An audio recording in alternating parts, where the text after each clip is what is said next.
Salut à tous, la team OL, Thomas M Show pour Lyon Fan TV. Très heureux les gars de vous retrouver pour une nouvelle vidéo. J'espère que votre week-end se passe bien. J'espère que le début des vacances pour ceux qui sont en vacances se passe bien, les amis. Alors, me concernant, j'adore me plaindre, vous le savez. Eh bien, écoutez, mon petit est malade. Une fois n'est pas coutume. Voilà, ça fait un mois qu'il chope des petites conneries à l'école, etc. Donc, mon fils est malade. Et moi, j'ai toujours mal aux dents. Donc, s'il y a même des dentistes dans mes followers, n'hésitez pas. Mettez-moi un petit message. Bon, trêve de plaisanterie, les amis. Nous avons vécu encore quelques jours bien difficiles en tant que supporter de l'Olympique Lyonnais depuis ce match arrêté vendredi entre le Paris FC et l'Olympique Lyonnais.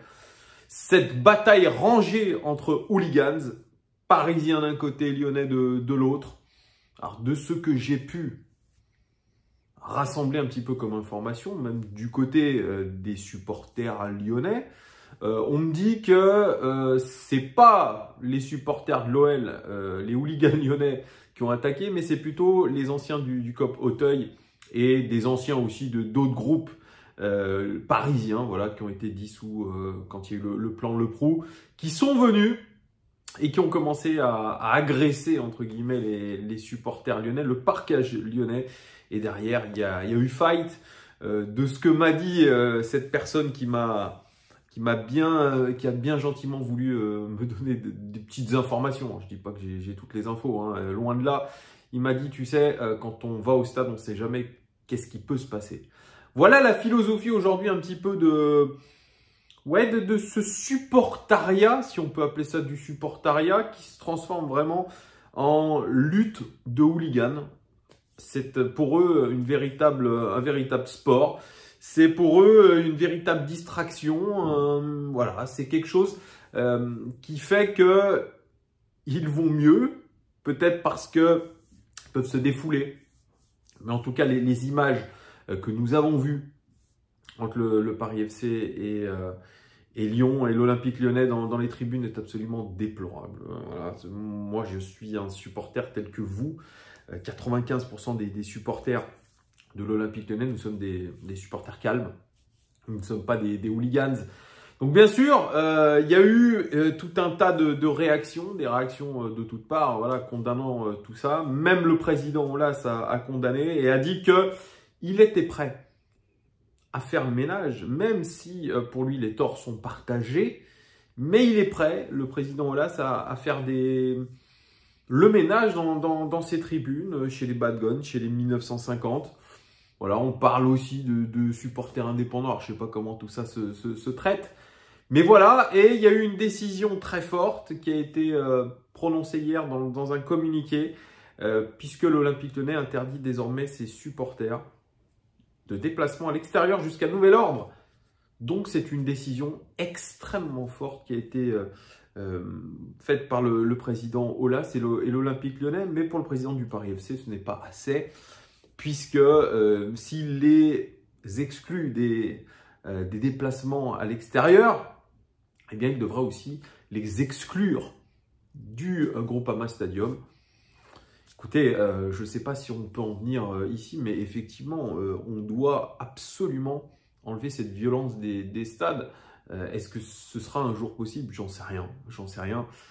Moi, je pars du principe que sur cette chaîne, on ne fait pas de politique.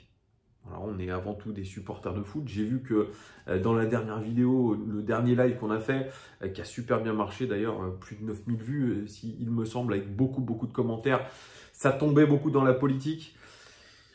Peut-être, oui, c'est ce que j'ai dit. Moi, ces groupes de supporters, entre guillemets, de hooligans, c'est des groupes politisés, effectivement. Voilà, que ce soit à gauche, à droite, c'est politisé. Après, est-ce qu'on peut faire réellement le ménage dans les stades?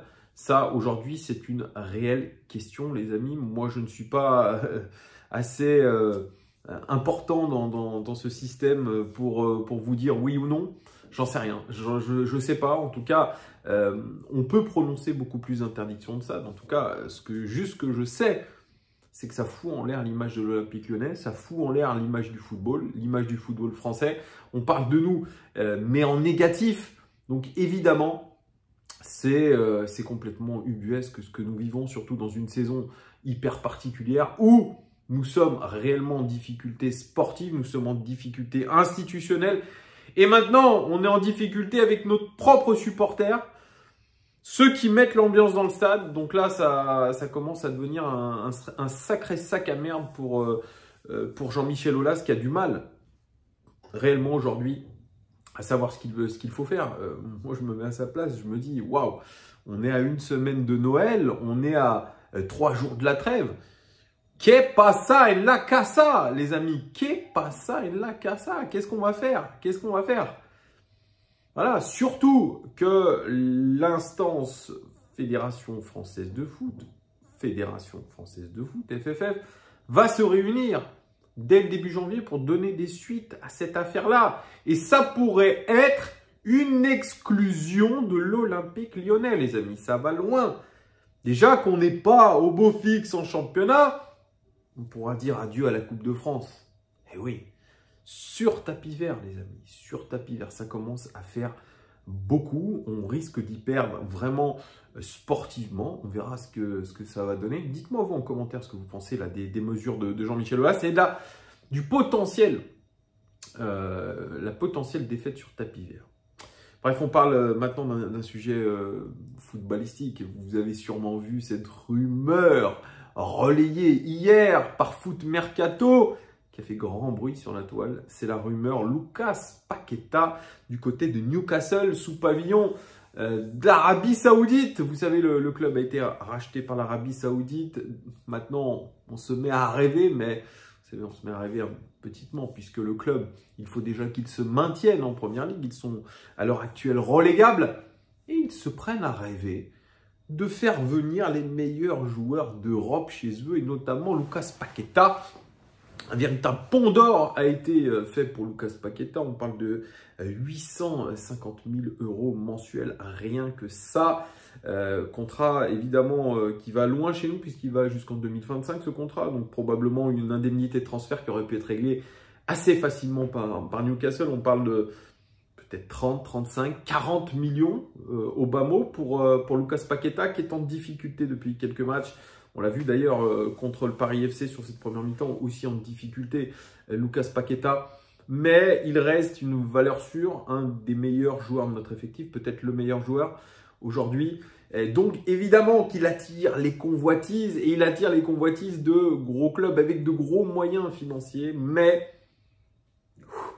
Lucas Paqueta aurait refusé la proposition de Newcastle. Donc ça, c'est la preuve de son attachement à Lyon.